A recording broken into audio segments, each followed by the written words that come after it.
Harry's wife. We are a joke. Narcissists hate to be ridiculed. Being a subject of ridicule is challenge fuel. It suggests that not taking the narcissist seriously makes the narcissist not have a sense of control.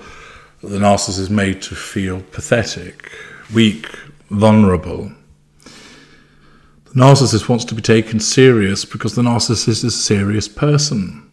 The narcissist is serious in politics, serious in being a bananatarian, is serious in wanting to rule the world, is serious in what they've written, is serious in what they've filmed. And if you ridicule the narcissist, you are undermining the narcissist's need for control, whilst of course providing fuel, but still you threaten that sense of control. Remember also, of course, that certain individuals in the fuel matrix are seen as particular extensions of the narcissist. Everybody is an extension of the narcissist to some extent who forms part of the fuel matrix, but certain individuals are much more important extensions. And of course, the most important one is the intimate partner primary source, which is Harry, in the case of Harry's wife. What Harry does, Harry's wife claims as hers. His achievements are her achievements. His contacts are his contacts are her contacts. His network becomes her network. But also, the activities and actions that he engages in impact upon her in terms of where he fucks things up, where he is ridiculed.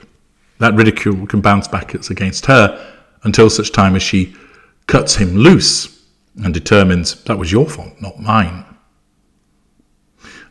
But because she's drawn him into their shared fantasy, the activities that he engages in, the responses to them, impact upon her.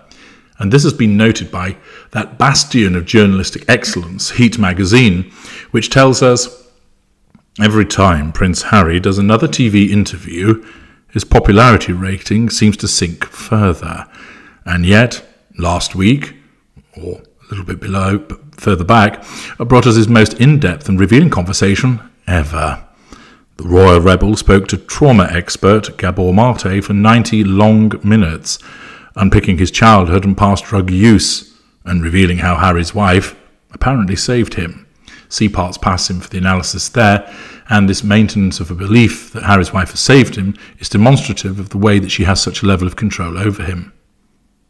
But it seems even the former actress thinks he may have gone too far, as she told friends she's worried they're becoming a laughingstock.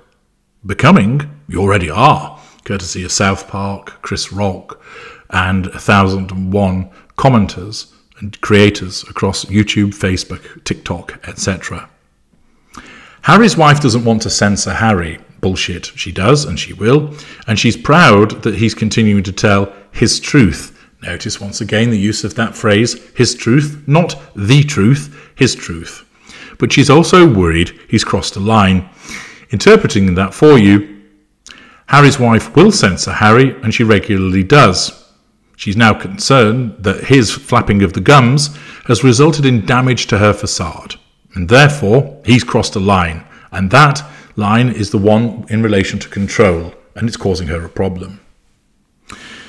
This information was relayed by an insider apparently close to the former Suits star, who, you didn't know this already, I'm sure, moved to California with Harry in 2020. After, and again, I'm surprised that you weren't aware of this already, the pair quit royal life. I suppose it's only going to be a matter of time before they tell us that they have 2 children and what their ages are, and that they've moved to Monte Shit Show. The article continues by explaining she's concerned that people are laughing at him and at them as a couple. Correct? They are, and of course her concern is because it threatens her sense of control, because it damages the way she wants to be seen. It feels like his confessions have backfired, and again giving people a stick to beat them both with. Again, he went too far with his last chat, and really overshared, especially talking so much about drugs. During the conversation, Harry, 38, told the noted author that cocaine didn't do anything for him, but marijuana actually really did help me.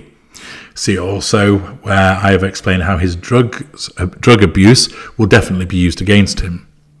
He went on to discuss his regular use of psychedelic drugs, and explained it was the cleaning of the windscreen, the removal of life's filters, that it brought him a sense of relaxation, release, comfort, a lightness that I managed to hold on to for a period of time.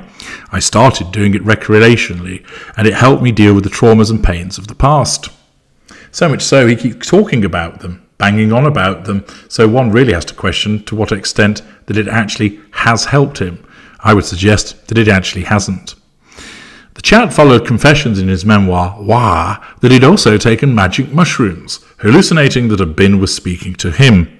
Outraged critics quickly condemned the Duke for putting out the message that mind-altering substances are good for your mental health, calling his behaviour hugely irresponsible, dangerous and reckless. And it's exactly this reaction that Harry's wife, 41, was concerned about. Our insider continues, she gets that Harry wanted to educate people, but it's just not a good look that he's singing the praises of illegal mind-altering substances. Though many critics have had a field day, painting Harry as this spaced-out weirdo who's totally lost the plot. Harry, who also confessed during the interview, the more my enemies criticise me, the more I need to share, which also underpins how stupid he is, also spoke openly about his incredibly painful childhood, echoing a section of his memoir where he said he didn't get enough hugs growing up. He revealed that it's made him more affectionate with his children, Archie 3 and Lilibet 1. Told you they'd get mentioned eventually, explaining, I make sure that I smother them with love and affection. I, as a father, feel a huge responsibility that I don't pass on any traumas or any negative experiences that I've had as a kid or as a man. But instead, I'll just keep fucking talking about them. Later that week, news broke that Archie and Lilibet had finally been given the titles of Prince and Princess, with the Sussex spokesperson declaring the children's titles had become a birthright since their grandfather became monarch, yada yada, boring, boring. Of course, it opened the couple up to more attacks, with one online commentator accusing them of hypocrisy on another level. Another comment pointed out they make fun of royal formality, protocol and traditions, but they want all the fancy titles. And of course, this is part of the hypocrisy that has been identified previously and for which I have explained in parts passim. The fact is, they are a joke. They're joke people. He, because he's a dimwit who can't keep himself from flapping his gums. Her, because she's empty on the inside and is a huge hypocrite that has demonstratively demonstrated that she's an unpleasant person but thinks that she isn't. Their popularity has plummeted, and it once again shows the extent, to the bearing in mind you can weigh it whether you believe it to be accurate or not, that should it be correct that she's expressing concerns about Harry having gone too far, it's a little bit fucking late for that now. But that again is demonstrative of the mid-range nature of her narcissism, that she's content to let him go on and on and on, and then eventually starts to say, ooh, I think he might have gone too far. You don't say. No shit, Sherlock. Once again demonstrates that she's not that bright, and the way that her narcissism continues to function in the moment, and that she is not this cold, calculating beast that some people think that she is. The evidence shows that she is not. I'm H.G. Tudor. Thank you for listening.